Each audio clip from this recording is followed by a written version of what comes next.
Hi అండి. Hi hi hi.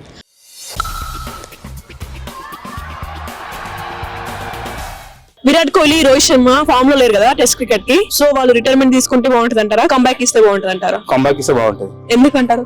Retirement ముందు కొంచెం బాగా ఆడితే మంచిగా ఉంటుంది. రికార్డ్స్ ఆల్రెడీ రికార్డ్స్ ఉన్నాయి పోయినాయి కదా, మళ్ళీ గెయిన్ చేసిన తర్వాత రిటైర్ అయితే ఫ్యాన్స్ కి ఒక సాటిస్ఫాక్షన్ ఉంటుంది. ఓకే, ఇప్పుడు అంతా బాగా ఆడట్లేదు కాబట్టి కొంచెం హై లో ఆడేసి వెళ్తే అప్పుడు ఇప్పుడు కూడా సాటిస్ఫైడ్ కానీ బట్ కావాలి. ఇంకా కావాలి. Still have to be work on it. ఇద్దరు అంటే ఎక్స్పీరియన్స్ ప్లేయర్స్ కదా ఇండియా ఉండాలి వాళ్ళు. ఓకే, అంతే. అంతేనా? మీ ఒపీనియన్? వాళ్ళు విరాట్ కోహ్లీ కానీ రోహిత్ శర్మ కానీ చాలా ఎక్స్పీరియన్స్ ప్లేయర్స్, చాలా బెస్ట్ ప్లేయర్స్, మన వాళ్ళలోనే బెస్ట్ ప్లేయర్స్.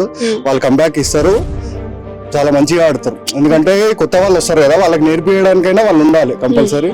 వాళ్ళ నుంచి చాలా నేర్చుకోవాలి. వాళ్ళు కొత్త వాళ్ళైనా వాళ్ళు కొంచెం ఉంటే కొత్త వాళ్ళకి ధైర్యం ఉంటుంది, వాళ్ళు కూడా చాలా బాగా ఆడతారు వీళ్ళని చూసి. రిటైర్మెంట్ ఏమి ఇవ్వద్దు, మళ్ళీ ప్రాక్టీస్ చేస్తే వస్తుంది. డొమెస్టిక్ క్రికెట్ లో కూడా ఆడే ఛాన్స్ ఉన్నాయి కదా, సో అక్కడ మళ్ళీ ఫామ్ చేసుకుని మళ్ళీ ఆడి మళ్ళీ ఫామ్ తెచ్చుకుని మళ్ళీ చేయొచ్చు. ప్రాక్టీస్ సరిగా లేదంట. ప్రాక్టీస్ ఒకటి లేదు. పక్క కంబ్యాక్ ఇస్తే బాగుంటది. విరాట్ కోహ్లీ, రోహిత్ శర్మ మంచి ఆటగాలే, వాళ్ళు చాలా బాగా ఆడతారు. ఇండియాకి వాళ్ళు బాగా ఆడిన తీరు కానీ, గత ఇన్నింగ్స్ లో కానీ, గత మ్యాచ్ లో కానీ చూసింది మనం.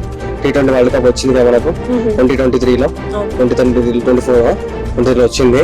ఆ వరల్డ్ కప్ లో విరాట్ కోహ్లీ ఇన్నింగ్స్ 765 రన్స్ బాగా అత్యధిక రన్స్ ఉన్నాయి కదా, ప్లేయర్ ఆఫ్ ది సిరీస్ వచ్చింది. కాకపోతే ఇప్పుడు ఉన్న పరిస్థితుల్లో వాళ్ళు కొంచెం ఒడిదుడుకులు ఎదుర్కొంటున్నారు. కాకపోతే వాళ్ళు ఆడతారు, వాళ్ళతో ఆ సత్తా ఉంది. పక్క ఇండియాకి వాళ్ళిద్దరు కంబ్యాక్ ఇవ్వాల్సి కంబ్యాక్ ఇస్తే బాగుంటది. అంటే ప్రతిసారి ఒక్కొక్కసారి ఎప్పుడు ఆడుతుంటారు కదా, ఎప్పుడెప్పుడు టెస్ట్లు ఏమైందంటే వాళ్ళు వన్డేలో పర్ఫెక్ట్ గా ఉంటారు. వన్డేలో ఉన్నారు, T20లో పర్ఫెక్ట్ ఉన్నారు. ఎప్పుడెప్పుడు ఏమైందంటే వాళ్ళకి సీనియర్ లేరు. అజంకా రెహానా, పుజారా వాళ్ళు సపోర్ట్ గా ఉండింటే వాళ్ళ ఫామ్ లో వెళ్ళిపోయారు. వాళ్ళే ఉన్నారు కాబట్టి డైరెక్ట్ వాళ్ళే ఉన్నారు కాబట్టి వాళ్ళకి స్ట్రెస్ కాబట్టి వాళ్ళకి స్ట్రెస్ పడ్డది. దానివల్ల ఫెయిల్ అయిపోయారు టెస్ట్ లో.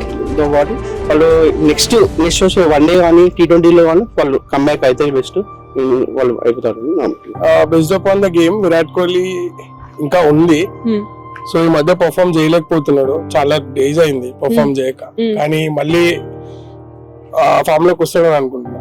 రోహిత్ శర్మ ఇర్రెస్పెక్ట్ ఆఫ్ వెదర్ ఈ బీన్ ఫిట్ ఆర్ నాట్, ఆయన ఆల్రెడీ ప్రూఫ్ ఛాంపియన్.